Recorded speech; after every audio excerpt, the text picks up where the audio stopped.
Hola, bueno, bienvenidos a una nueva charla de nuestro ciclo habitual de los días en este nuevo formato combinado. Estamos tanto saliendo lo que es Instagram como Facebook. Esto es algo nuevo para nosotros, así que bueno, sepan disculpar la demora y los inconvenientes, pero bueno, aquí finalmente estamos. Bueno, el tema de hoy se trata de lo que es la comunicación efectiva en la pareja. Em, Disculpen que yo mientras voy viendo mensajitos o silenciando. Bueno, vamos a ir viendo un poquito de qué se trata esto. Para hablar de lo que sea cualquier tipo de comunicación efectiva con un otro, tenemos que empezar analizando cómo está la comunicación con nosotros mismos, es decir, con nuestra propia pareja interna. Eh, si no me escucho, si no me atiendo, si no me reconozco, si no sé qué es lo que quiero, lo que busco, lo que necesito, cuál es nuestro deseo, imposible que esto pueda exigírselo, pedírselo a un otro. Y es ahí cuando nos relacionamos desde un lugar de falta, proyectando en el otro mis propias carencias y miserias y esperando milagrosamente que ese otro pueda entenderme cuando ni siquiera sé quién soy. Entonces ahí es donde surgen los malos entendidos, las peleas, que en el fondo esconden disputas de poder, de dominio de ese otro, porque cuando no busco ese poder en mí, que me lleve y potencia hacia la autoestima, hacia la autonomía, el empoderamiento, la autorrealización, inevitablemente voy a confundir y disfrazar ese poder personal de afianzamiento de mi yo más auténtico, digamos, de mi yo creativo, en un falso poder que se alimenta de tomar de ese otro lo que no puedo darme por mí mismo. Bien, yendo a los orígenes, tenemos que preguntarnos, relacionado con lo que es la pareja interna, que también lo podemos asociar con el niño o la niña interior, ¿dónde quedó justamente ese niño o esa niña interior? Esto podemos asociarlo también a nuestra más pura potencia, juego, creatividad, sueños, nuestro deseo en concreto. Fuimos desde este lugar capaces de escuchar a ese niño o esa niña interior, de nutrirla, de potenciarla, de aceptarla, de amarlo, o por el contrario, siguiendo mandatos familiares o sociales, lo hemos ido acallando, escondiendo, maltratando, quizás hasta lo hemos matado. Fuimos capaces de ser nosotros mismos o nos llenamos de máscaras, construimos un alter ego o un ego falso o un falso yo para caer bien y aceptados. ¿A qué precio? Buscamos nuestra pareja basados en el amor, en el ser o en la dependencia, en el tener. Bueno, ante todo esto es que nos expone la comunicación hacia lo más profundo de nuestro existir. Esto, entonces, si lo tomamos desde los arquetipos de Jung, Jung nos va a hablar, cuando habla de los arquetipos, hola Claudia, nos va a hablar de que todos estamos influenciados por una suerte de símbolos universales ancestrales que los compartimos como especie, como humanidad. De acá, uno de los arquetipos, hay muchos, entre ellos padre, madre, hombre, mujer, que él lo llama anima, animus, lo masculino, lo femenino. otro es la luz o la sombra. Uno de estos arquetipos es justamente el arquetipo niño. Y acá eh, vamos a hacer la distinción. Hola, buenas noches, Marilú. Hola, Claudia. Disculpen que mientras voy saludando, de paso voy prestando atención si hay alguna pregunta. Hola, Silvia. Dentro de Jung planteaba que en estos arquetipos lo que tenemos que lograr es, en la oposición de los mismos, porque todos están, hola Brenda, todos están en términos de opuestos, es decir, tenemos por un lado el hombre-mujer o lo masculino o lo femenino. Él planteaba que tenemos que lograr justamente la trascendencia de esos opuestos y que de esa manera íbamos a lograr la individuación o un conocimiento mucho más profundo e integral de nosotros mismos. Cuando él se refiere al arquetipo niño, vamos a encontrar por un lado el arquetipo niño sano, que es el niño feliz, el niño alegre, el niño creativo, el niño lúdico, que juega.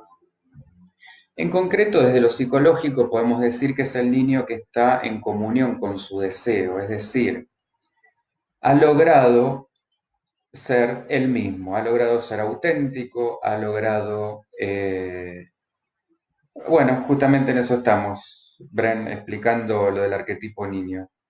Ha logrado ser sí mismo, eh, ha logrado, más allá del cumplimiento de mandatos sociales o familiares, ser el mismo.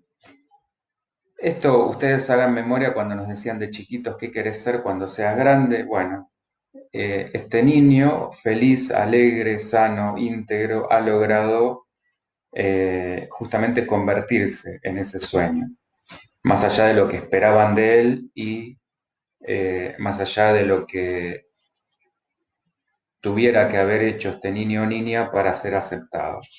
Pero por otro lado, cuando no se desarrolla este arquetipo niño sano y feliz, tenemos todo lo contrario, que es el niño triste, el niño herido, el niño maltratado, el niño tímido, el niño inseguro, el niño miedoso.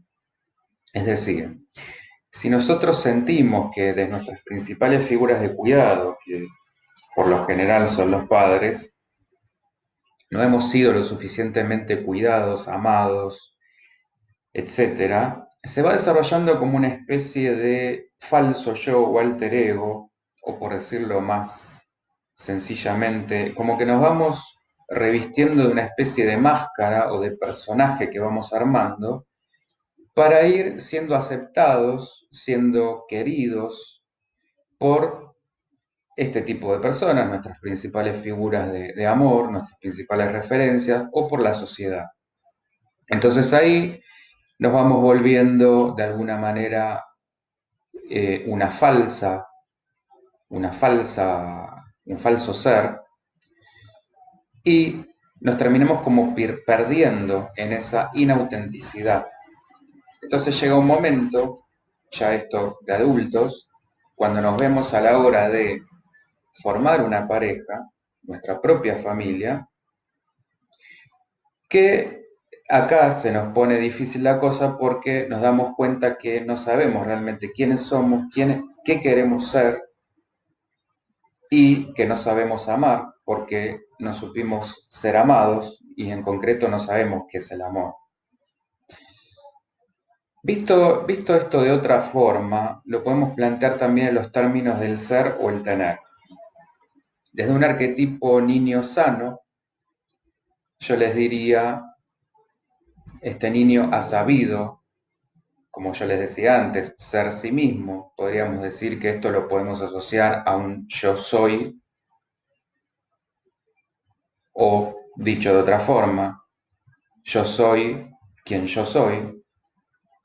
Pero desde un punto de vista del tener, yo les diría que esto cambia a un yo soy quien quieras que yo sea.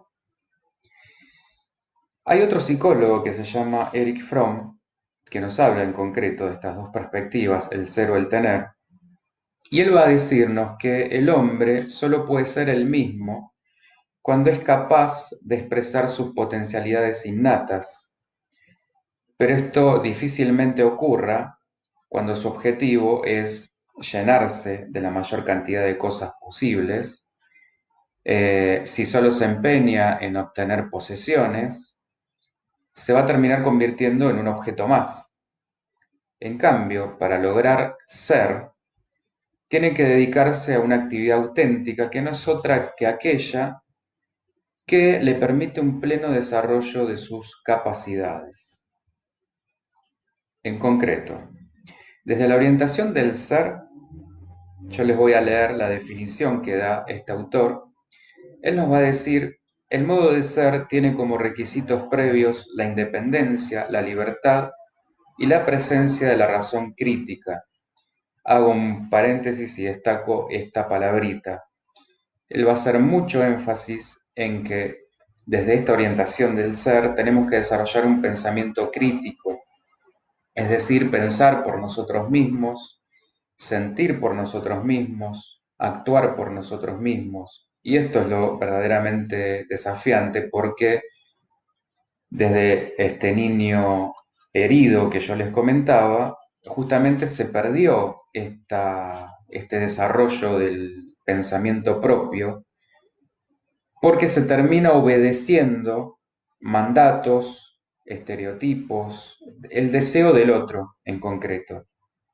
El deseo propio ha quedado subyugado al deseo ajeno, al deseo del otro, a tal punto que ya termino desconociendo cuál es mi propio deseo. Sigo con la definición. Su característica fundamental, hablamos no de la orientación del ser, su característica fundamental es estar activo y no en el sentido de una actividad exterior, de estar ocupado, sino de una actividad interior. Esta también es una distinción fundamental. El uso productivo de nuestras facultades, el talento y la riqueza de los dones que tienen todos los seres humanos. Esto significa renovarse, crecer, fluir, amar, trascender la prisión del ego aislado, estar activamente interesado, dar. Y remarco también esta última palabrita, dar. Va a seguir diciéndonos Fromm que solo abandonando el modo de tener, donde nos aferramos a las pertenencias y a nuestro ego, puede surgir el modo de ser. Para ser es necesario evitar el egoísmo, el egocentrismo, pero para muchos esto es dificultoso. Anna Fromm se llama Eric Fromm, F-R-O-M-M. Puedes buscar directamente esta obra que se llama Ser y Tener. Gracias, Ailu. Bueno, les decía, para mucha gente esto es muy difícil porque renunciar a la orientación de tener, ¿qué provoca? Angustia. Yo les agregaría acá angustia existencial, vacío de sí mismo, vacío de sentido. Por nada, Ana. Hola, Liliana. Eh, Sin llegar a percibir que al dejar de apoyarse en las propiedades, en las cosas, pueden empezar a utilizar plenamente sus fuerzas y cambiar por sí mismos. Es decir, esta gente se vale de las cosas, de las posesiones, como una especie de bastón ante la angustia que le generaría enfrentarse al ser. Entonces, gracias Ana, gracias por tus palabras. Los invito de paso a que cualquier pregunta, consulta, duda, planteo, invitadas, digo invitadas porque hasta ahora veo que son todas mujeres, invitadas a hacerlas. La idea de esto es tener un rico ida y vuelta. En la sociedad moderna, ¿qué sería esto del tener? Y bueno, en la vorágine que vivimos, la gente tiende a sentirse más aislada, más solitaria, y esto las obliga a buscar paliativos, esto que decía de los bastones, que les permita superar ese sentimiento de angustia, de vacío, de inseguridad, de incertidumbre, Y una de las formas generalmente utilizada es la de acumular cosas, posesiones, de tal forma que estas cosas, estos objetos se convierten en como si fuera una extensión de la propia persona. ¿Qué pasa cuando alguna de estas cosas se pierde? Y bueno, es como si la persona perdiera parte de su yo y se siente incompleta. Entonces, para aquellos, esto también lo irónico de esto es que también funciona para aquellas personas que tienen poco, incluso tienen poco poder adquisitivo. Y acá las posesiones quedan reemplazadas por el prestigio o el poder, el estatus. O sea, se vuelve tan imprescindible esta búsqueda, como decir, del apellido o de la clase, eh, como si fuera un reemplazo o como si hiciera las veces de tener esa cantidad de cosas.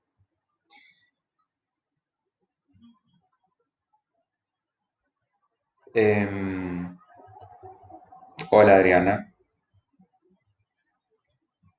Entonces, desde este lugar, incluso la familia, como yo les decía recién, el apellido puede ser una fuente de prestigio. Estas personas incluso pueden fantasear con la ilusión de sentirse poderosos. El cambio, ¿cuándo viene? Se produce cuando las cosas dejan de ser un medio para la vida y se convierten en un medio para el consumo pasivo o en un elemento de estatus. Fromm decía que estaba claro para él que nadie debería tener más cosas de las que realmente necesita. Si mucha gente, la mayoría de la gente codiciosa tomara conciencia de esto, el mundo sería diferente. Em, Difícilmente, plantea él, pudiera surgir la avaricia cuando la cantidad de cosas que poseemos está limitada al uso que puedo hacer de ellas. Ana, ¿qué sucede con las personas que contrariamente a la acumulación no le encuentran sentido a nada? Bueno, es lo que decíamos antes. Acá hay dos posibilidades, Ana. Por un lado, esta gente que estamos describiendo ahora es la que se llena de cosas esperando suplir este vacío. Pero por otro lado, está la persona que no le encuentra el sentido a nada, como vos decís, ni llenándose de cosas, ni no llenándose de cosas. En cualquiera de los dos extremos estamos hablando de las dos caras de la misma moneda. Está tan vacío quien no tiene nada como tan vacío quien está groseramente lleno de todo, entre comillas. Eh, Cualquiera de las dos está en las dos polaridades de la misma actitud o la misma energía. En cualquiera de los casos tenemos que hacer un llamamiento, digamos, o un replanteo hacia justamente dónde quedó este niño o esta niña interior, esta pareja interna, para poder reconectarse con ese deseo y poder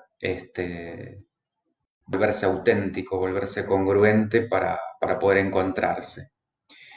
Claudia, me pasó de acumular mucha ropa y me vi llenando un vacío, la doné. Perfecto. Bueno, esa es la idea, Claudia.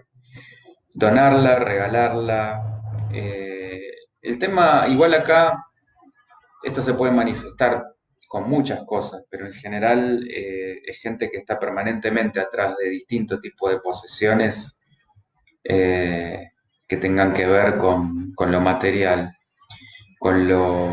a veces con lo tecnológico, con el dinero, incluso excede lo material, pueden ser hasta relaciones, como ya vamos a ir viendo, eh, pueden ir siendo hasta desde un lugar mental o profesional el trabajo, no el trabajo obviamente que nutre y satisface, sino la adicción al trabajo.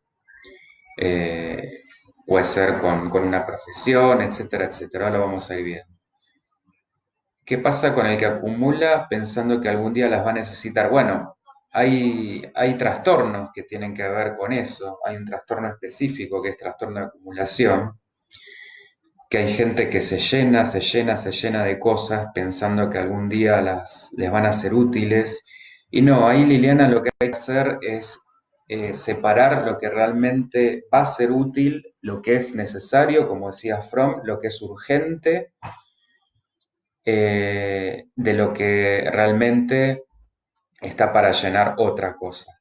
Entonces hay que hacer tipo como un inventario y ser muy honesto con uno mismo. Esta es como la clave, ser honestos con nosotros, con nuestro propio deseo y nuestras necesidades. Adicciones, Claudia, sí. Esto justamente termina derivando en todo tipo de adicciones.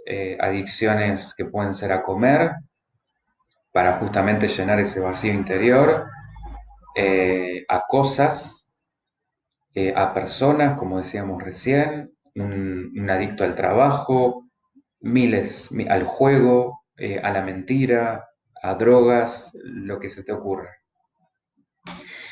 A ver, ¿dónde nos quedamos? Bueno, y Fromm nos decía que desde este lugar, si uno se contentara con solamente lo que de verdad necesita, lo que honestamente necesita, difícilmente pudiera surgir la avaricia cuando la cantidad de cosas estuviera limitada a las que realmente puedo necesitar. También él va a decir que desde este lugar sería raro que aparezca la envidia, porque mientras me mantengo ocupado usando aquello que tengo, difícilmente me dedique a controlar cuáles son las posesiones, perdón, de mis semejantes, de mis vecinos. Difícilmente voy a estar haciendo foco en el afuera cuando estoy ocupado en ver lo mío. Y por último, va a decir también que no vamos a estar temerosos o con miedo de perder lo que tenemos, porque la propiedad funcional la podemos reemplazar rápidamente, es decir, la utilidad de las cosas. El tema acá es que en tanto nuestra cultura, en nuestra sociedad, en nuestro mundo, la meta suprema sea tener y vengamos programados y hasta educados hacia esa cultura, pareciera sugerir que la esencia misma de los seres humanos está en tener y que el individuo que nada tiene no es nadie. Esta es la terrible conclusión a la que llega. Vamos a profundizar en lo que es esta diferencia entre ser y tener. Él va a decir también que la orientación al tener es la que corresponde a una sociedad interesada principalmente por las cosas, y la orientación al ser la que va a tener una orientación o un interés principalmente por las personas. Esto hoy resuena bastante. Hola Adriana, hola Marcela. No importa Adriana, si llegaste tarde, igual sabes que esto en Facebook queda, así que después la podés, y de hecho nosotros lo subimos, así que después la podés volver a escuchar desde el principio. Esto, les decía, hoy resuena mucho con esta cuestión del coronavirus, porque vemos que hay justamente como una grieta o una separación muy grande que se ha hecho entre algunos gobernantes, algunos países que han focalizado hacia la economía y otros que han focalizado hacia la salud. Va a seguir agregando este autor Fromm que la orientación de tener es característica, o la Gaby, de la sociedad industrial occidental, en la que el afán de lucro, la fama, el poder, se han convertido en los problemas predominantes de la vida. Incluso acá hace también una aclaración muy interesante. Va a decir que el lenguaje se ha convertido en una muestra de esta alienación. Y esto lo encontramos en ejemplos típicos cuando decimos, por ejemplo, tenemos un problema, tenemos insomnio, tenemos angustia, tenemos un matrimonio feliz. Fíjense cómo todo está convertido en una posesión. Ailu, el tener relacionado un poco el paradigma de la sociedad de hoy, totalmente, exacto, exacto. Es lo que estamos atravesando. Si pueden acompañar la lectura de este autor, les sugiero otro filósofo que se llama Bauman, ha publicado una obra que se llama Modernidad Líquida, que habla justamente de todo esto, entre otras cosas, ¿no? Ana, ese afán de tener tiene relación con el hecho del placer. Bueno, muy interesante la pregunta que haces. No sé si sos psicólogo. En realidad yo te diría más con el goce que con el placer. Eh, Cuando Lacan hacía esta distinción, como que el goce justamente va a ser lo que nos quita libertad más que darla, eh, en el sentido de esta como eh, búsqueda,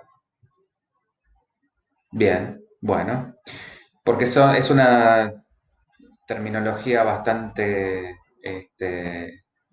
psicoanalítica, ok. Bien, perdón, le estoy contestando. Veo los mensajitos de Ana y voy mechando. Em, si te referís a una especie de placer hedonista, si va por ese lado, sí. No sería la satisfacción del placer en el sentido eh, de un placer que tenga que ver con lo que hablábamos al principio, de esta búsqueda del deseo, de nuestra propia verdad, de buscar nuestra propia identidad, sino por eso hacía esta distinción, más con el goce atrapa, el goce sería como hablar en otros términos un poco parecido a lo que es el beneficio secundario, cuando uno está eh, con alguna sintomatología, pero al mismo tiempo le encuentra como el sentido de permanecer en esa ya sea enfermedad, angustia o dolor. Es como un estado ambivalente, tanto de pseudo placer, que en realidad no lo es, sino que está más ligado al goce, y de dolor. Eh, bueno, espero haber respondido de alguna manera, Ana, tu consulta.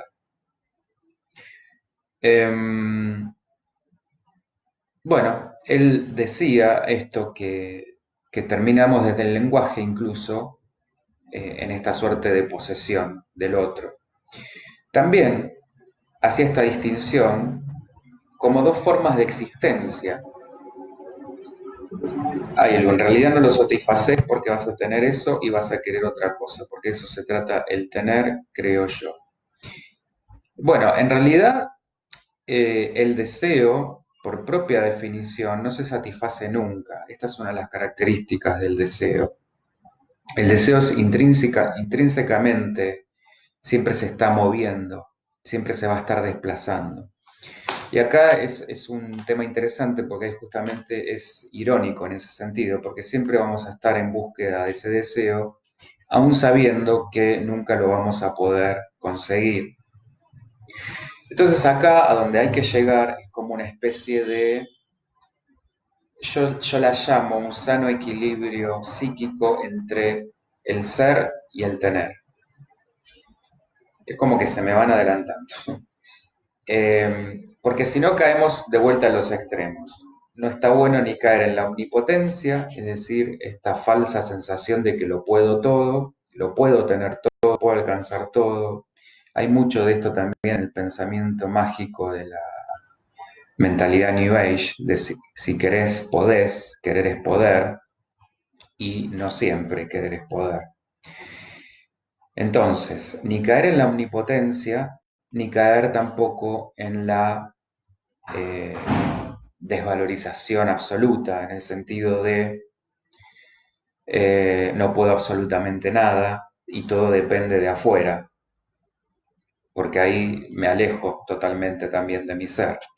Hay que buscar el punto justo, el punto exacto, que es una equilibrada frustración al mismo tiempo que voy en búsqueda de ese deseo, aún a sabiendas de que nunca voy a lograr satisfacerlo plenamente. Pero ¿cómo alcanzo paz conmigo mismo? Bueno, ir alcanzando parte de ese deseo a sabiendas de que nunca lo voy a alcanzar del todo. Pero es lo que nos mantiene vivos, lo que nos mantiene como sujetos en potencia, como sujetos deseantes, seguir yendo atrás de esa zanahoria, por más que nunca, siempre me va a quedar un resto de deseo, que es el que al mismo tiempo me alimenta esa necesidad de seguir buscando. Porque si lográramos la satisfacción plena y completa de ese deseo, sería el equivalente a morir. Bien. Eh, bueno, yo les decía, Fromm también planteaba esto como dos formas de existencia, la de ser y la de tener, como posicionamientos, actitudes ante la vida y nuestros semejantes.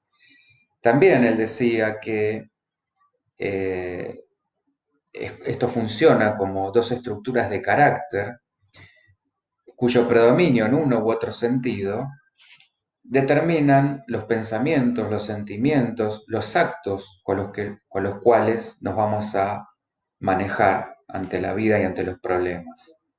En el modo de tener, y acá también hace una distinción, una diferencia muy, muy interesante, porque lo lleva, hola Sandro, lo lleva también al plano entre lo religioso y lo espiritual. Él va a decir que en el modo de tener, la fe consiste en la posesión. Perdón, se había ido recién la conexión de Instagram, ahí volvimos. Él va a decir que la fe consiste en la posesión de una respuesta de la que no se va a dar nunca una prueba racional.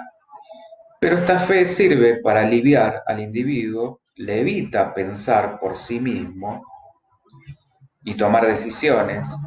Esa fe le da certidumbre, le da cobijo, le da refugio, le da apoyo a esa gente para sentirse seguras, eh, pero hace esta salvedad como que es buscar esa respuesta por fuera a los que no se animan a buscarla por dentro.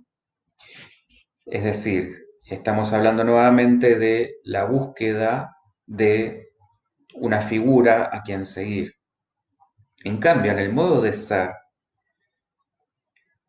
esta fe no consiste en creer en determinadas ideas, sino en una orientación, una disposición interna, en una actitud. Es una fe basada en uno mismo, en los demás, en la humanidad, en nuestra capacidad de ser plenamente humanos, no en la sumisión a una autoridad que impone una determinada creencia basada en la adoración a un determinado Dios, a una determinada doctrina, a un determinado dogma o determinadas escrituras. En este sentido, incluso, plantea la no necesidad ni siquiera de un Dios, sino de justamente una consecuencia de que esta fe esté basada en una actitud interior, una actitud y una disposición interna, una coherencia entre lo que uno experimenta internamente con lo que uno manifiesta, ya sea desde el pensamiento, el sentimiento, la acción, hacia afuera. Ahora lo vamos a ver esto desde el punto de vista de otro psicólogo que se llama Carl Rogers. Este hombre fue quien creó lo que es el coaching, perdón, el counseling o la consultoría psicológica, eh, con un enfoque muy particular, que es el enfoque centrado en la persona, es un enfoque humanista,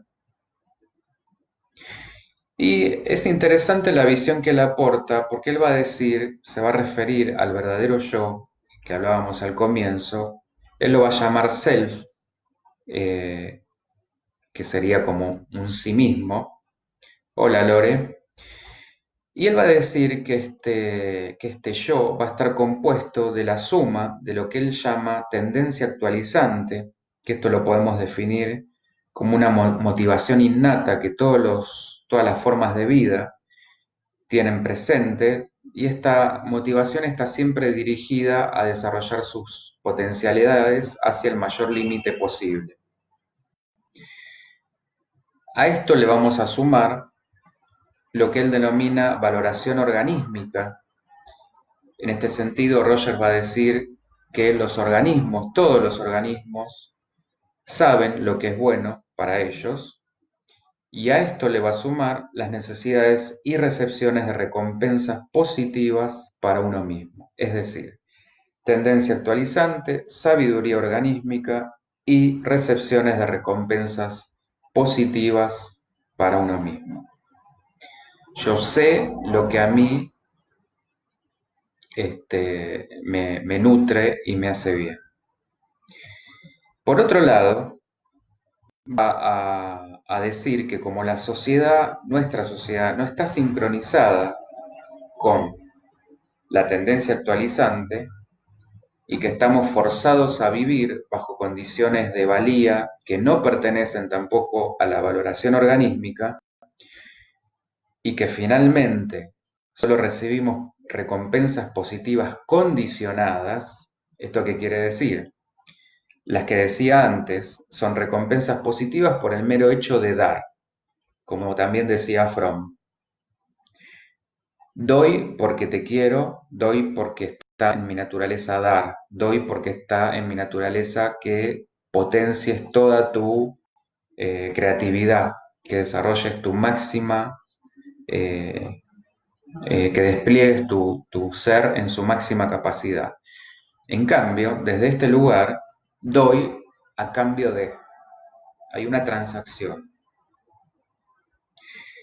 Entonces, él va a decir que desde este lugar desarrollamos un ideal del yo, o un ideal del self o del sí mismo, y se refiere a este ideal del yo como algo no real, como algo que está siempre fuera de nuestro alcance, algo que nunca vamos a lograr llegar. El espacio entre ese yo verdadero del que les hablaba antes y este yo ideal, es decir, el espacio entre el yo soy y el yo debería ser, es lo que él llama incongruencia. A mayor distancia entre estas dos cosas, mayor va a ser la incongruencia. Entonces, si ustedes hacen memoria de lo que hablamos al comienzo, yo les decía el niño herido, el niño feliz, el niño sano, el niño enfermo. El niño sano, el niño feliz, es el verdadero yo, el yo, el que Rogers llamaría el self. El niño enfermo, el niño herido, es el ideal del yo, el que yo debería ser, el que mis padres esperan, el que la familia espera, el que la sociedad espera. A mayor distancia entre estos dos, es decir, más máscaras me he puesto, más disfraces, etcétera, etcétera, más incongruente voy a ser. Ana, esa recompensa positiva es estrictamente subjetiva, podría llamarse autosatisfactoria más que positiva. Sí, es decir, acá él lo que hace es la diferenciación cuando viene condicionada a cuando no viene condicionada. Es decir, ¿es una recompensa positiva? Sí, es totalmente, desde luego que es subjetiva. Eh, pero acá la distinción que él hace está más referida a esto, cuando yo te doy algo esperando un resultado, o sea, manipulación, a cuando te lo doy simplemente por el hecho de dar.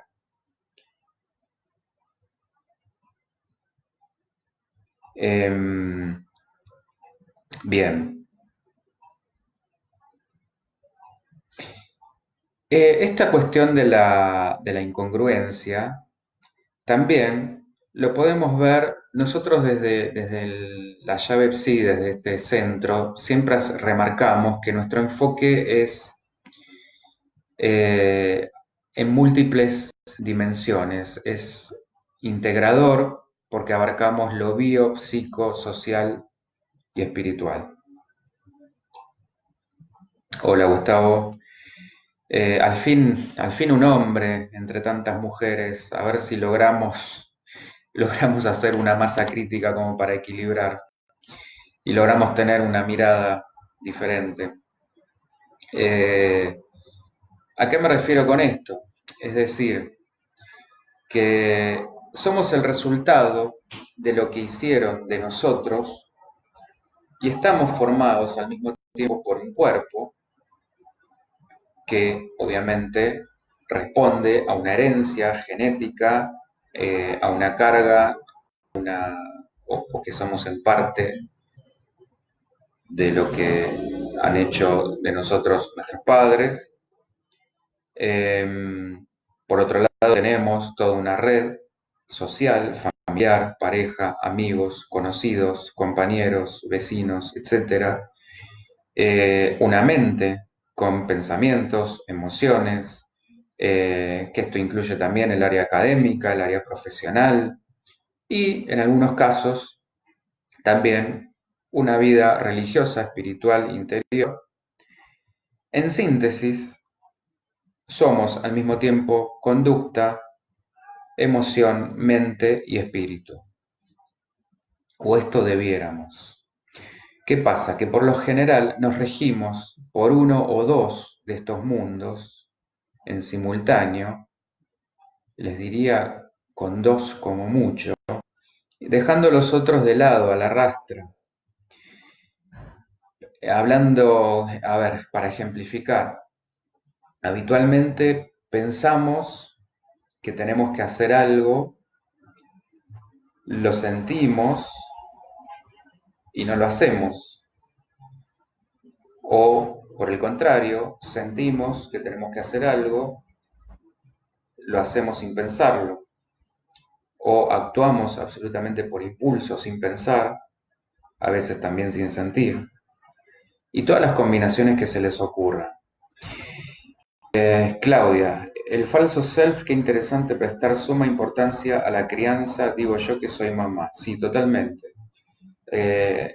Es fundamental acá, volviendo un poco al comienzo, Claudia, sí. Los primeros años dejan huellas, nos marcan, eh, y una vez que somos de adultos tenemos que justamente hacer este trabajo, hola Susana, de ver de qué manera fueron nuestros padres, de qué manera fuimos criados, cuál de esos niños somos, dónde quedó ese niño o esa niña interior, si quedó escondida, aprisionada, semi-muerta, hay que volver a recuperarla o recuperarlo, hay que sanarlo, hay que aceptarlo, hay que volver a hablar con él, hay que escucharlo, porque de otra manera la pareja que vamos a formar nos va a poner en la postura del tener más que del ser. Entonces, volviendo a lo que hablaba recién, la idea es que podamos movernos en congruencia con todos estos mundos o esferas, es decir, somos al mismo tiempo pensamiento, emoción, sentimiento, acción y espíritu. No puedo manejarme pensando sin sentir, actuando sin pensar y bueno, todas las combinaciones como veíamos recién. Bren, hace una breve síntesis del tema que hablas para los que empiezan a sumarse. Estamos hablando de la comunicación efectiva en la pareja y para así hacer un breve raconto, se trata justamente cuando hablamos de comunicación, primero tenemos que empezar con nosotros. Hola Laura, cómo nos comunicamos con nosotros mismos. Y esto nos lleva a la pareja interior o el niño o la niña interior, dónde han quedado este niño, esta niña, en concreto dónde ha quedado nuestro deseo, y tenemos que empezar a reconectar por ahí para que podamos pensar en una sana comunicación con un otro, con una pareja o con quien sea. Y básicamente hablábamos también de esta distinción entre si tuvimos un tipo de niño interno sano, feliz, alegre, juguetón, creativo, vamos a estar conectados con una orientación al ser, a nuestro propio deseo, a nuestra autenticidad, a nuestra parte más creativa. En cambio, si estamos orientados a lo que sería el niño enfermo, temeroso, inseguro, herido, vamos a estar orientados hacia el tener y nos vamos a probablemente llenar de cosas como una forma de paliar esa angustia, ese vacío interno. Bien, vamos a ver el tema ahora desde la óptica, hola Karina, desde la óptica de las constelaciones familiares. Bert Hellinger, que es el autor del método de constelaciones familiares, nos va a hablar de las 4 piedras angulares que tiene que haber en una pareja. Él se va a preguntar qué hace que determinadas parejas funcionen y otras no. También se va a preguntar qué le da estabilidad a una relación y qué crea una crisis permanente. Le va a decir que básicamente son 4 las piedras angulares que en conjunto posibilitan la construcción de un hogar. Si falta una, o una de ellas tambalea, la casa es inestable. Si faltan varias, es probable que la pareja no vaya a durar a largo plazo. Bueno, él nos va a decir que la primera piedra angular es el amor, que en el enamoramiento se crea un primer vínculo entre dos personas que las impulsa a comenzar una relación. La consumación sexual es lo que sella este vínculo. Después de un tiempo, uno se da cuenta que ese otro no es perfecto, que tiene sus partes oscuras, sus partes luminosas, como veíamos con los arquetipos de Jung, y que es un acto de amor a justamente aceptar al otro con sus luces y sus sombras, tal como es. Pero no solo esto, aceptar al otro implica también aceptar sus raíces familiares y también su destino, que es distinto del mío. El compromiso matrimonial profundiza todavía más este vínculo. Y él va a decir que lo contrario del amor no es el odio, como veíamos también con esto que planteábamos de las polaridades entre los arquetipos y el ser o el tener, sino que el odio, al igual que el amor, mantiene también el vínculo, desde otro lugar obviamente, pero también lo mantiene, sino que lo que destruye o lo contrario al amor es la indiferencia. Es en la indiferencia donde se muere el vínculo y el desinterés sexual lo va a debilitar. Gustavo, ¿cómo volvés a reconstruir la familia cuando falta madre o padre físicamente? Bueno, no siempre son las figuras de... El tema acá, siempre hacemos la distinción que es la figura que cumpla la función.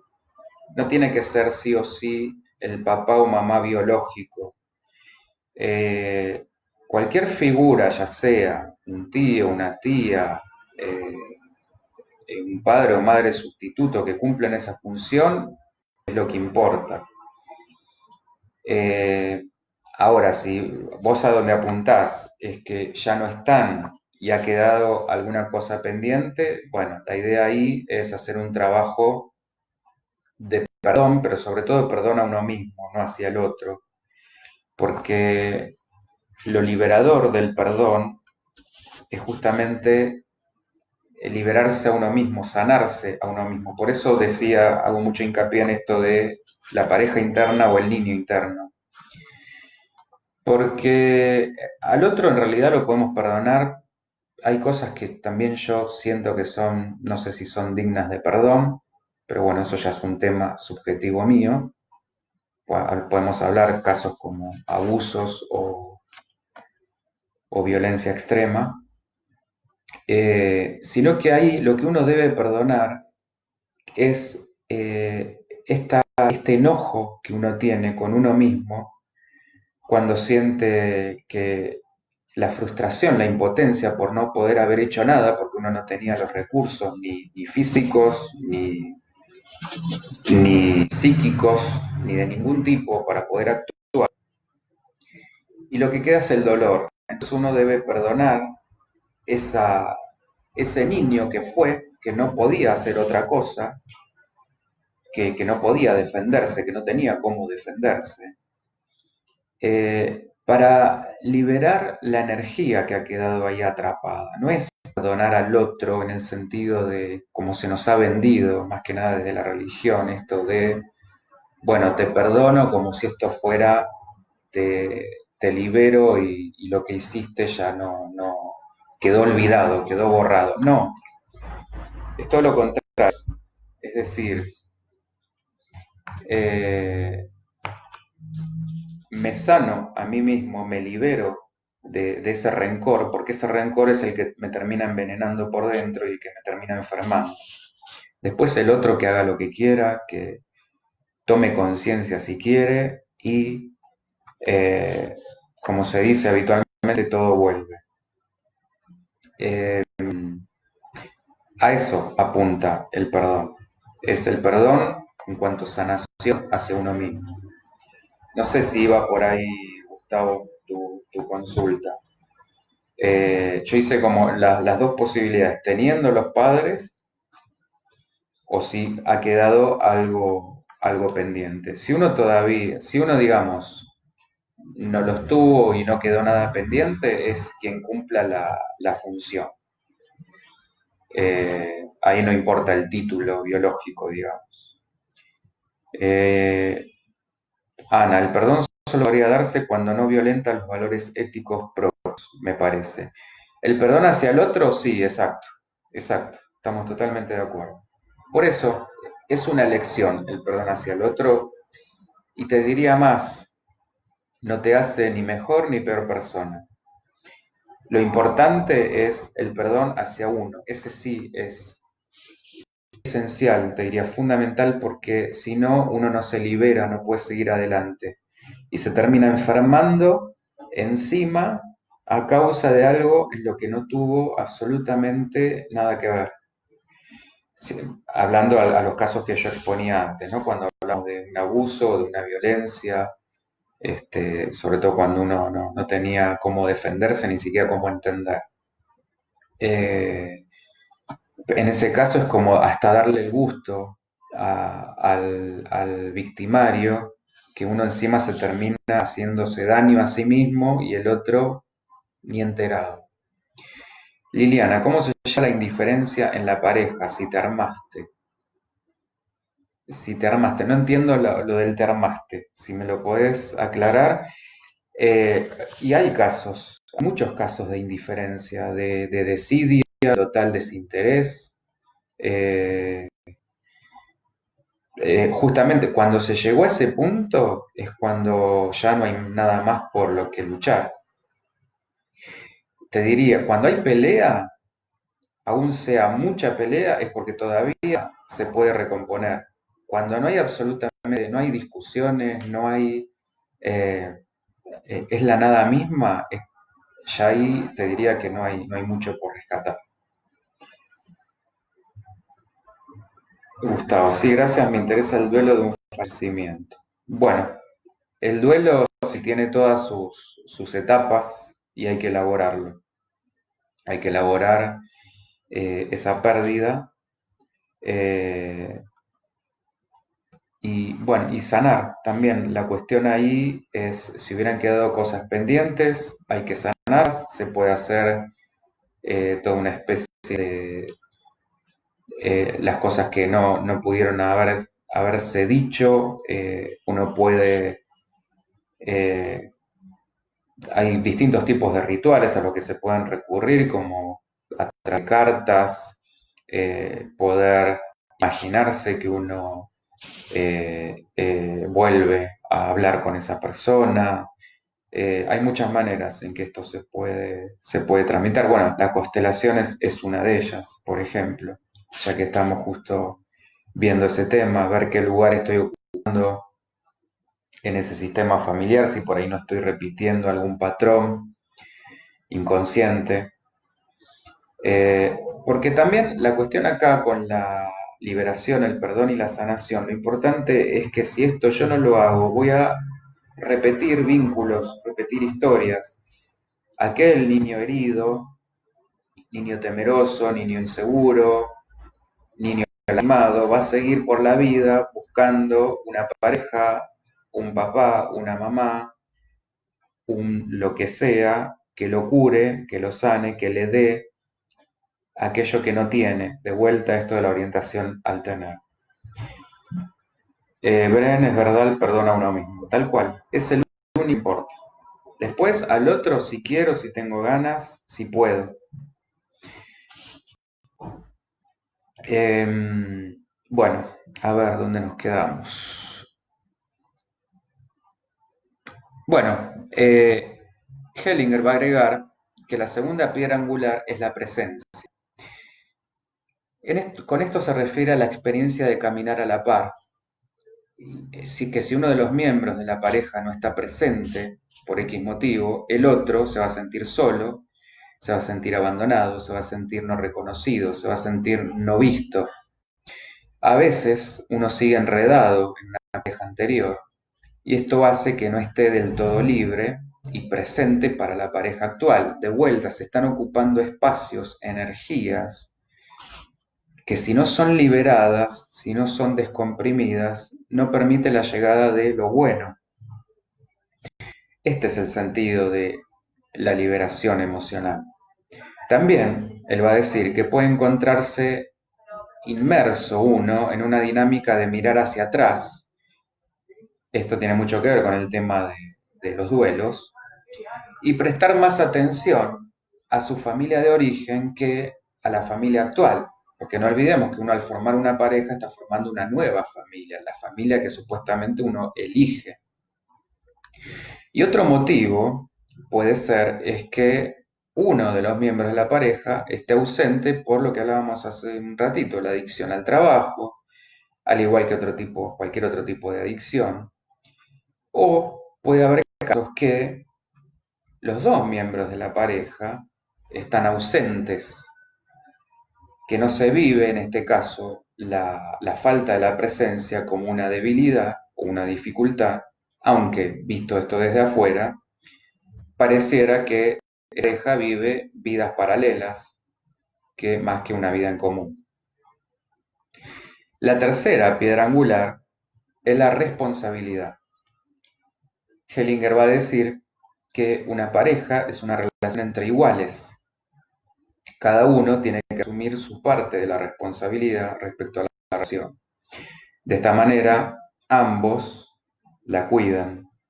Cuando uno le exige al otro que le dé, acá vamos de vuelta, cuando le pedimos al otro que nos dé lo que nuestros padres no nos dieron y se siente con derecho a eso, se coloca en una actitud infantil. De esta forma, lo que no nos hacemos responsables de nuestras propias carencias, de nuestras necesidades, y le cargamos al otro con las exigencias. Es decir, tratamos de llenar nuestros propios agujeros emocionales con el otro que a su vez tiene sus propios agujeros emocionales. Ustedes se imaginen dos personas que se vinculan desde este lugar, desde esta necesidad de tener. Son dos agujereados que no hay manera que puedan llenarse, mutuamente llenarse. Entonces, se crea, va a afirmar Hellinger, una relación desigual cuando uno se siente responsable del otro, como era su padre o su madre. A menudo, estas dos actitudes se complementan haciendo juego. Y él va a decir finalmente que la cuarta piedra angular es el aprecio.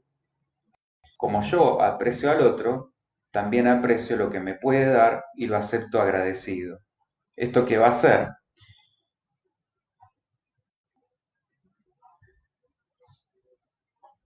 Perdón que se me ha desconectado el video en vivo de Instagram, así que voy a hacer otro. Disculpen estas cuestiones.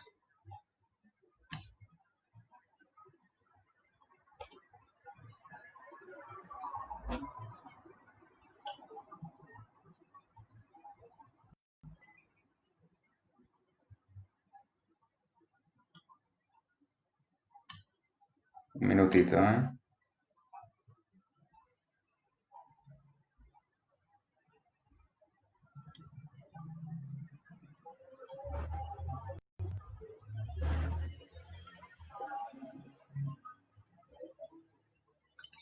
Claro, porque esto tiene un límite de tiempo.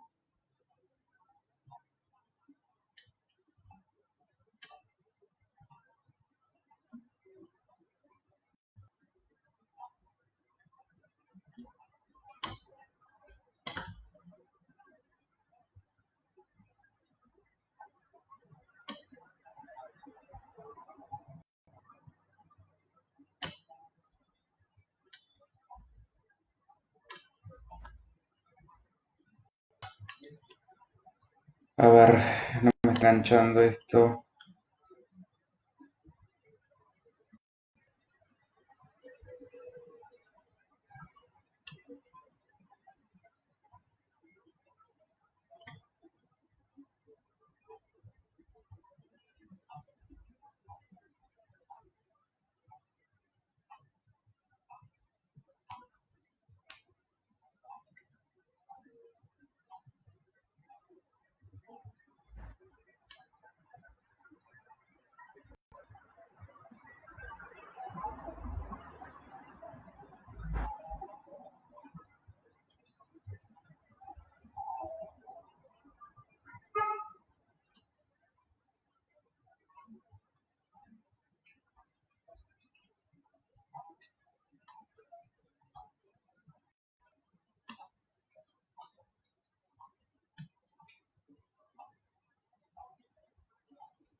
Perdón que no estoy cantando con esto, es la primera que hago en vivo en Instagram y me estoy volviendo loco.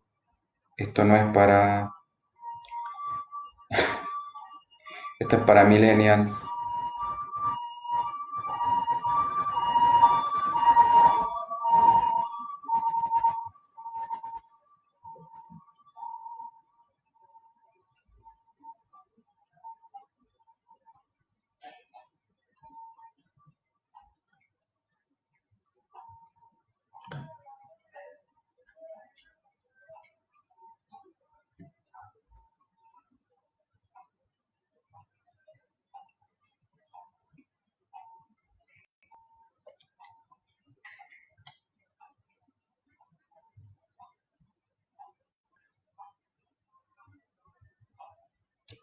Ahí va, ahí volvimos. Perdón, ¿eh? Bueno, Abrana. Eh, eh, Marilu, vincularse desde la carencia no funciona, por supuesto que no. O sea, va a funcionar, pero funcional en el sentido de compartir carencias. Carencias. Ana, ¿la existencia de un proyecto de vida común no se considera una piedra angular o entra dentro de alguna de las que dijiste? Entra, sí, dentro, te diría, eh, que entra básicamente en todas, porque es justamente, más que nada con lo que hablábamos de la presencia. Eh, Perdón, que voy también aceptando y respondiendo. Esto de caminar juntos, caminar a la par. Bien. Bueno, nos habíamos quedado en el aprecio. yo decía esto, que como aprecio a ese otro, hola Víctor, aprecio lo que me puede dar, lo acepto agradecido, eso hace que me surja el impulso de devolverle algo en retribución, porque en el fondo me voy a sentir en deuda. Entonces, de esta manera se crea en la pareja un intercambio rico que la fortalece. Cuando no lo aprecio o lo desprecio, bienvenida de vuelta Brenda, aunque lo queramos, no es como que no me termina de cerrar o la Marcela lo que me da y por eso no siento la necesidad de devolverle algo mío. Se crea en este sentido un desequilibrio entre el dar y el tomar que va a amenazar la continuidad de la pareja.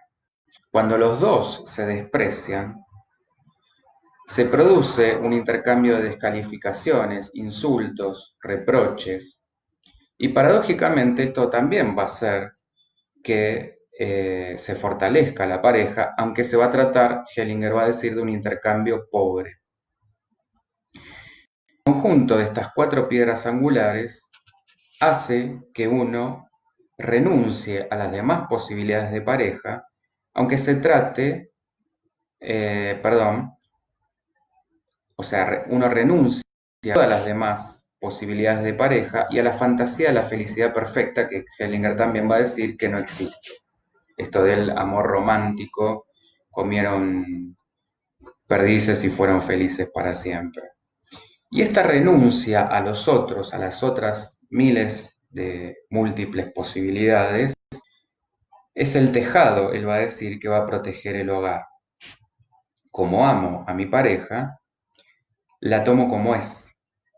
Como quiero estar presente, no voy a buscar otra relación. Mi responsabilidad por la continuidad de la pareja exige que me haga cargo de mis carencias personales y es finalmente el aprecio por esa pareja lo que hace que la elijamos, porque así es como la queremos.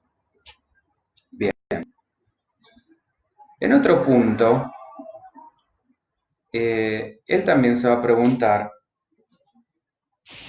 si nosotros creemos que alguien puede darnos todo lo que deseamos, cubrir todas nuestras carencias, y si yo o nosotros somos capaces de dar todo lo que nuestra pareja quiere de nosotros, todo lo que necesita, está claro que la respuesta es categóricamente no. De vuelta a lo que decíamos antes, no somos perfectos, no somos omnipotentes, sino personas limitadas e imperfectas. Esto forma parte de nuestra condición humana y a la vez de nuestra belleza humana. Así como somos perfectos, nuestra pareja también lo es. Entonces, si la amamos verdaderamente, es decir, tal como es, con lo que tiene, con lo que no tiene, y a veces incluso esto es un alivio, porque no tenemos que ser justamente esa supuesta perfección para nuestra pareja y viceversa, que por otro lado, repitiendo, es una tarea imposible. De nuevo, acá se hace patente la importancia de tomar a los padres. Y hago hincapié en esta palabrita, tomarlos. Hellinger acá va a decir que esto es el mejor antídoto para evitar que uno proyecte sus carencias en su pareja o potencial pareja, o en la pareja interna. Cuando digo tomarlos, me refiero a esto, aceptarlos como fueron, como son, con sus luces y sus sombras. Porque alguien, él va a decir que no ha tomado a su madre, la va a anhelar profundamente, a menudo de manera inconsciente. Entonces la va a buscar, la va a seguir buscando en sus relaciones y sobre todo en su pareja. Pero hay otro aspecto fundamental que él va a decir. Una hija que ha tomado a su madre y también a las mujeres de su familia confirma en su identidad de mujer, lo que la va a fortalecer. De la misma manera, un hijo se confirma en su identidad de hombre tomando a su padre y a los demás hombres de su familia. Cuando un hijo rechaza a su padre, y esto aclaro por las dudas, no tiene nada que ver con la elección sexual, se refiere justamente a lo que cada uno internaliza que debe ser una mujer o un hombre. Y volviendo a Jung, en la trascendencia de la parte, o la integración, mejor dicho, de la parte opuesta. Es decir, yo como hombre tengo que integrar mi parte femenina para volverme más completo, más íntegro, y una mujer debe hacer lo mismo con su parte masculina. Entonces, él va a agregar que cuando un hijo rechaza a su padre y prefiere a su madre, es probable que con el tiempo se vuelva un hijo. Con esto se refiere a, por ejemplo, un eterno joven, por no decir un eterno niño, infantil, un Don Juan que juega con las mujeres, que las utiliza, o que busca en ellas una madre. De cualquier manera, es incapaz de entregarse o comprometerse del todo con una mujer y ver a la mujer realmente como una mujer y no ponerle o atribuirle otro rol o otra función. Del mismo modo, esto también va a pasar en el caso de una hija. Esa hija de papá está predestinada a ser la eterna amante o la princesa que no encuentra una pareja a su altura. Y lo que va a ocurrir es que también ella, en el fondo, tiene ya una pareja, su papá, que le impide integrarse de verdad a otra relación. Es decir, mientras estos lugares de vuelta no se desocupen, porque ya están ocupados, no hay posibilidad para que venga algo nuevo. Ana, perdón, pero hay algo que no entiendo. Si tenemos que aceptar a nuestra pareja como es, y ese ser es irresponsable, falta de presencia o de aprecio, ¿cómo podríamos aceptarla? Bueno, acá la cuestión, que es lo que pasa habitualmente en cualquier tipo de relación. Lo que yo veo en el otro, Ana, y me molesta, es porque inevitablemente lo tengo presente en mí. Entonces, esto es la famosa ley del espejo. Aquello que me molesta lo tengo que trabajar primero en mí.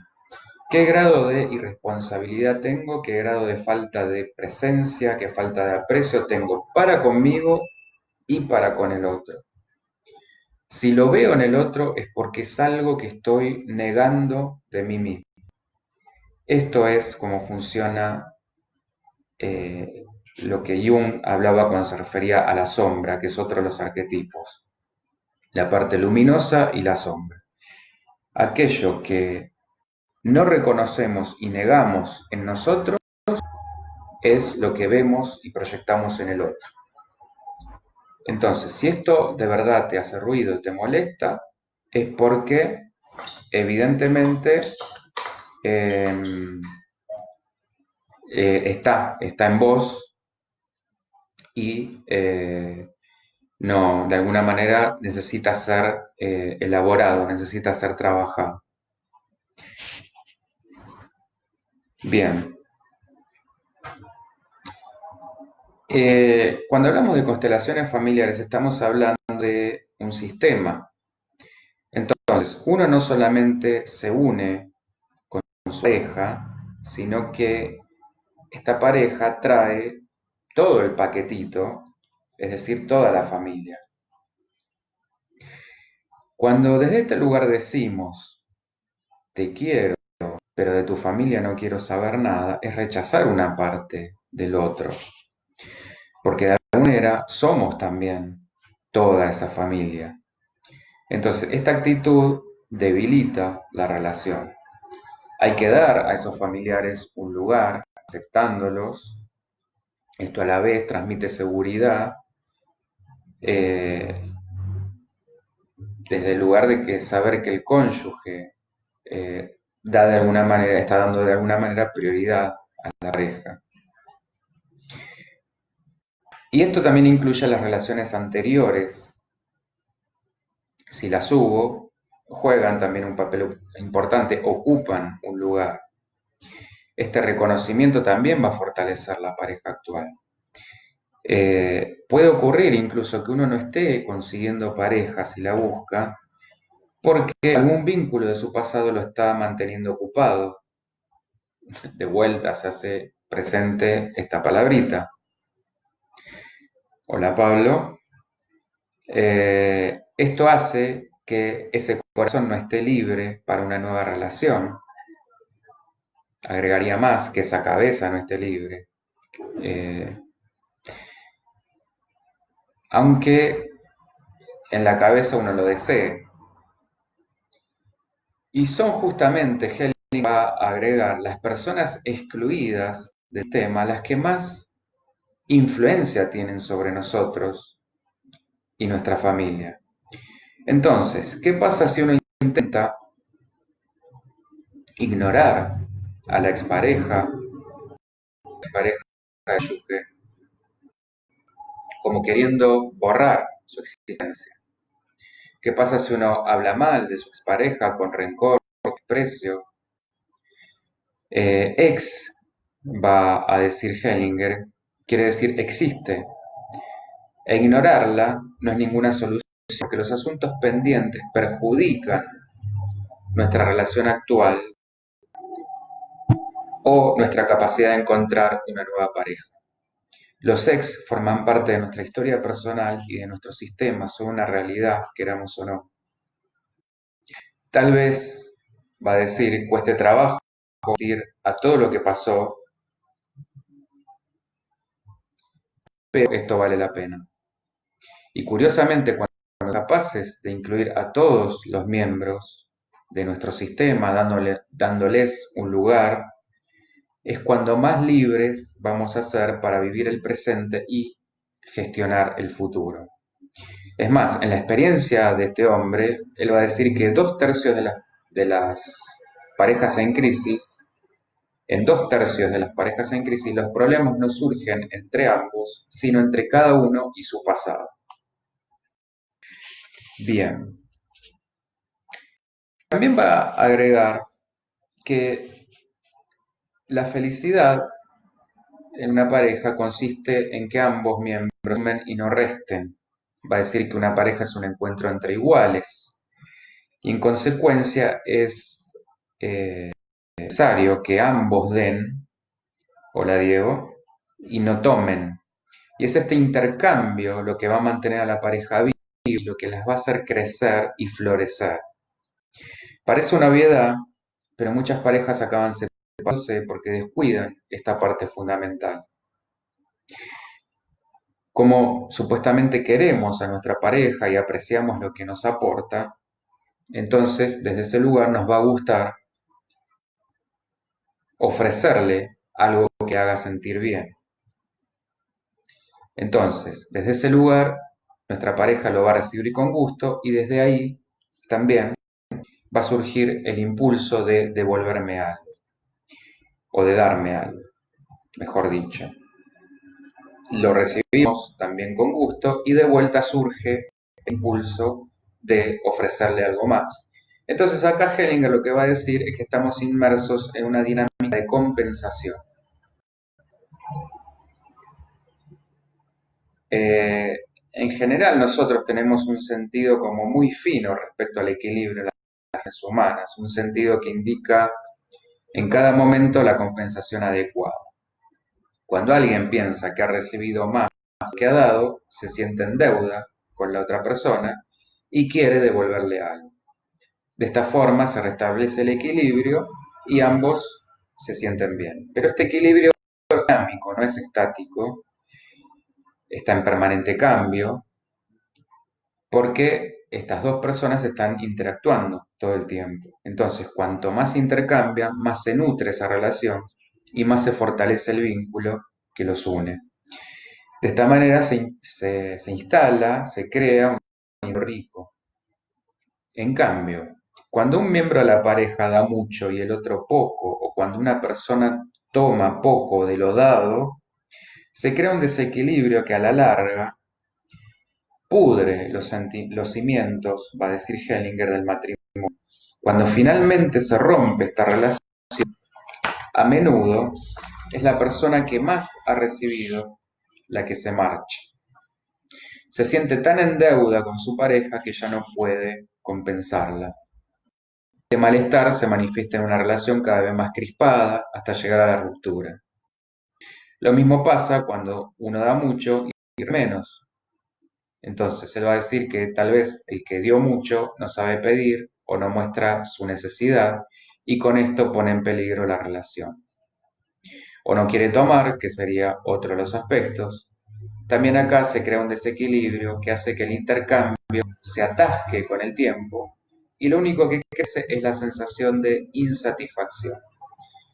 Sea como sea, la responsabilidad es siempre de los dos que han descuidado el equilibrio de este intercambio. A veces, una pareja se inicia en una situación desequilibrada, por ejemplo, cuando uno de ellos es rico y el otro es pobre, uno sano y el otro enfermo, uno tiene hijos de una relación anterior y el otro, o cuando hay mucha diferencia de edad, o cuando uno es de un país extranjero y acá no tiene raíces. Todo esto complica la relación, hay que tenerlo en cuenta. Puede funcionar y en muchos casos lo hace, o sea, esto no es impedimento para que una pareja funcione, pero seguramente funciona mejor cuando los dos cuidan conscientemente estas diferencias buscando un equilibrio. Y a veces la única forma de compensar una ventaja propia es reconocerla y dar las gracias al otro justamente por reconocimiento. Pero también Hellinger marca que hay una forma de intercambio extraño que él la llama el intercambio pobre, que acá también hay un dar el uno al otro, pero lo que se da son insultos, reproches, descalificaciones, broncas.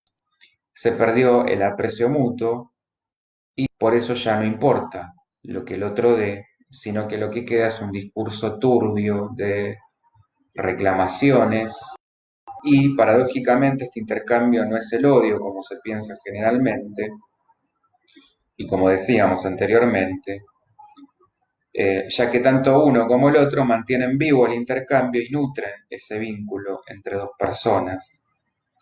Es el desinterés hacia el otro lo que va desvaneciendo el vínculo y lo que termina matando el amor. Bien, vamos a ver esta cuestión de la comunicación seguimos con la perspectiva sistémica, vamos a verlo desde los axiomas de la comunicación. Es decir, cómo comunicamos. Un axioma, para que quede claro, es una ley, una regla obligatoria. Es decir, desde lo sistémico permite ver las pautas de interacción entre las personas.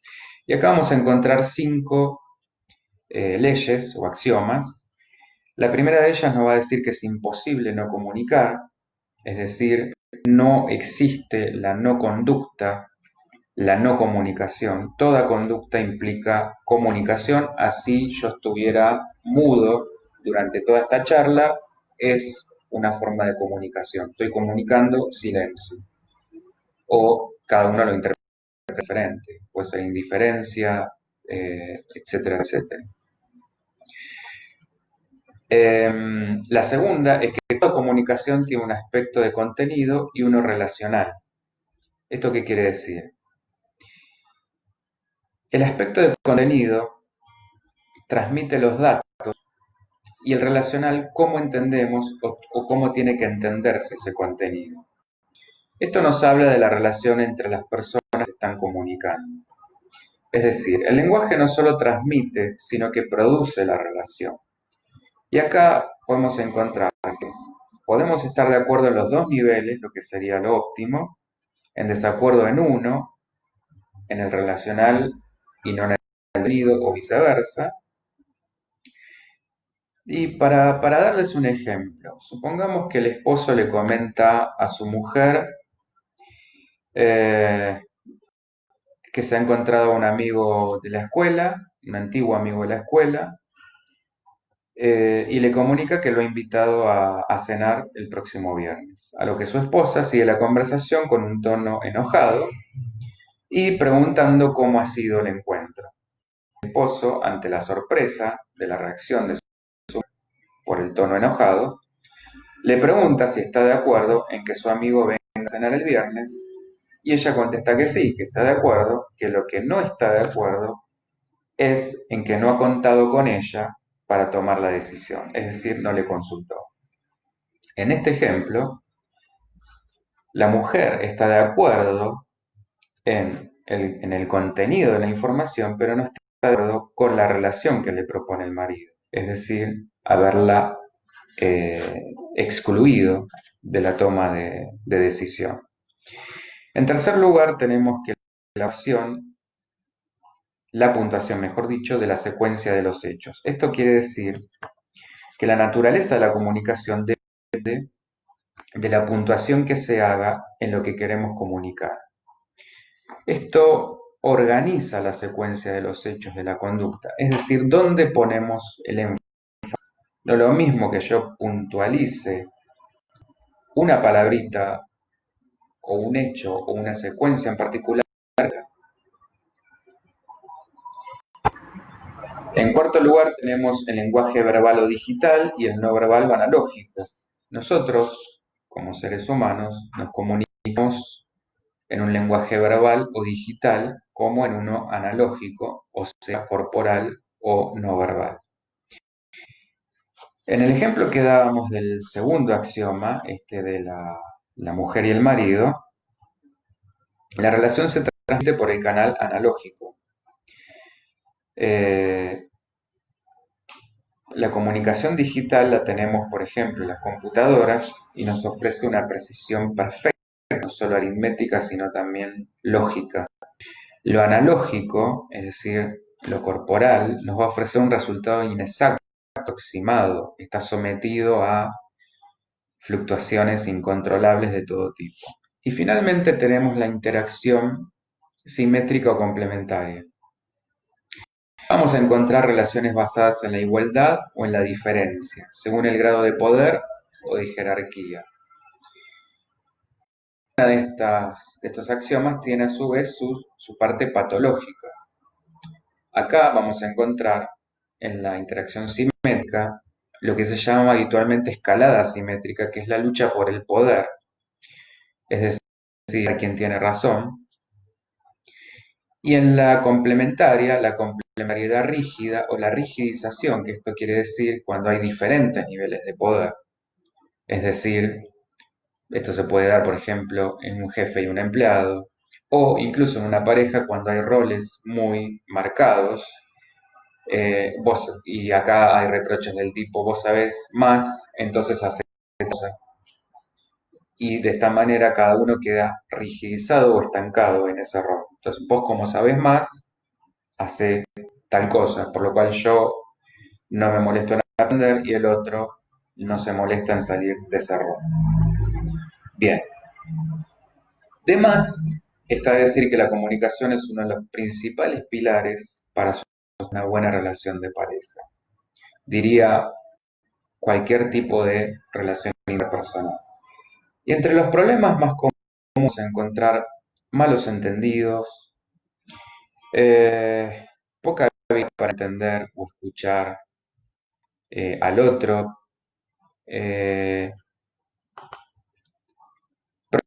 expresar nuestras opiniones o sentimientos, sentirnos juzgados o atacados por nuestra pareja, sentirnos incomprendidos, etc.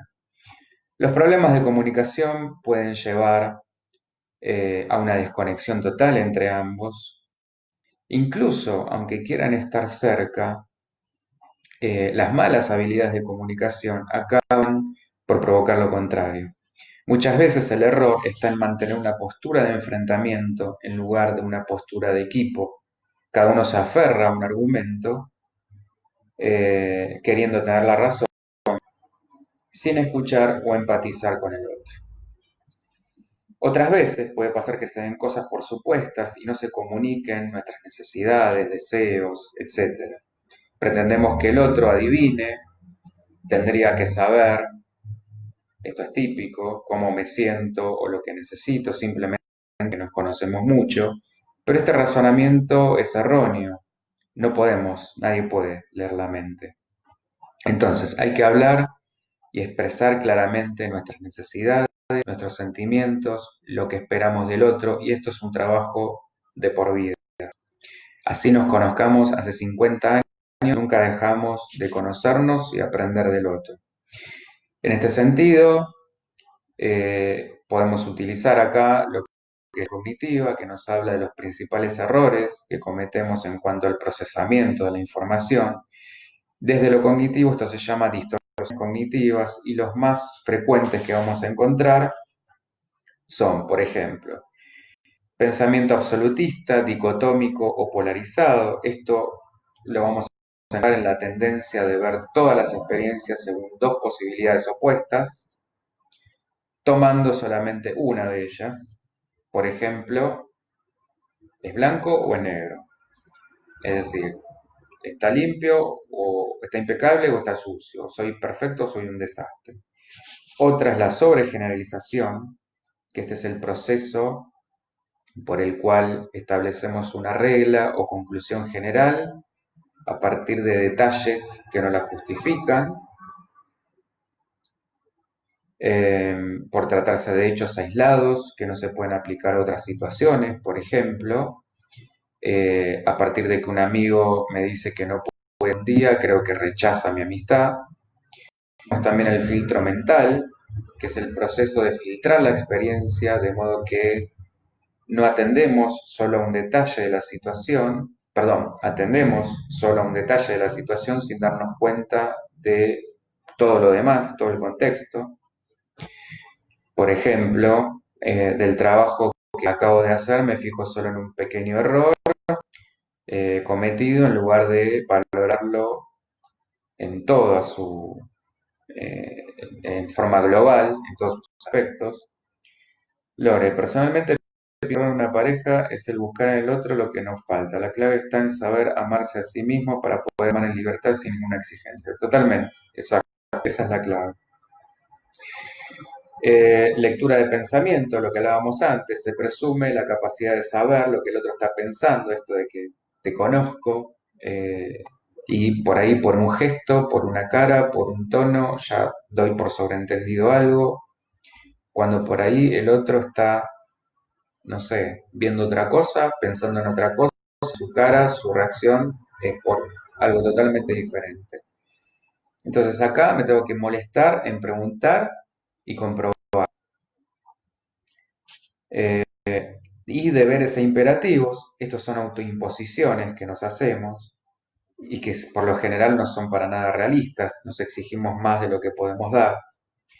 Por ejemplo, si estamos estudiando, no sé, me pongo una meta de aprobar 10 finales y es la profecía autocumplida. Como obviamente no se va a cumplir, después aparecen sentimientos de culpa y fracaso. Bien, para trabajar una buena comunicación asertiva y lograr una buena conexión en la pareja, algunas de las claves pueden ser hacer una petición o una sugerencia, una crítica o una orden. Los imperativos y las críticas directas resultan agresivos y generan una postura a la defensiva de ataque. No es lo mismo eh, pasame la sal que si me podrías pasar la sal.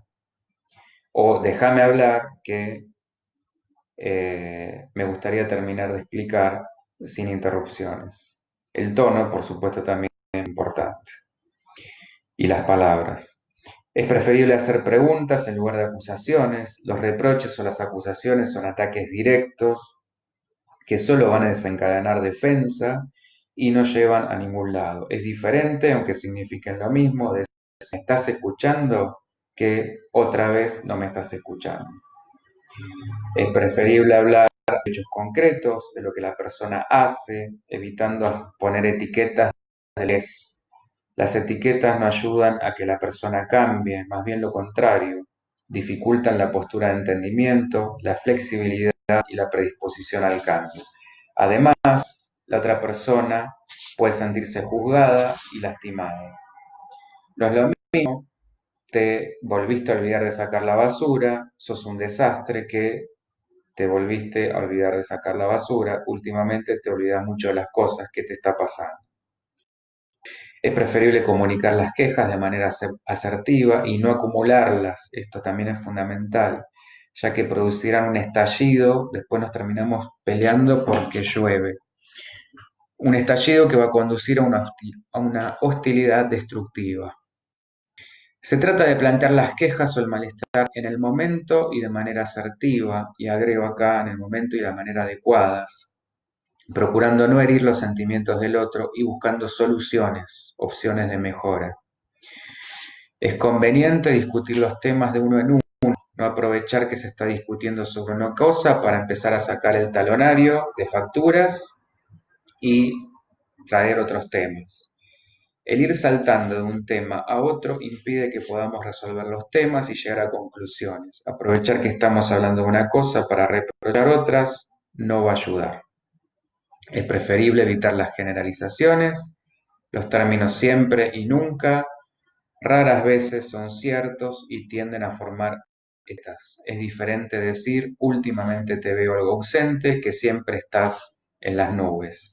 Y yo estoy siendo generoso, porque por lo general se dicen cosas mucho peores. Pensar antes de hablar. A veces la impulsividad puede jugar en contra.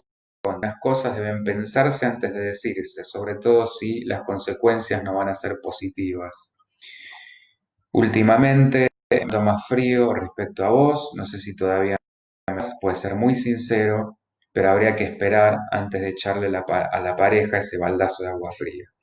Quizás solo es un sentimiento pasajero sin ninguna importancia y si realmente no lo es, siempre se está a tiempo de plantearlo. La comunicación verbal tiene que ir acorde con la no verbal. Decir, si ya sabes que te quiero con cara de fastidio,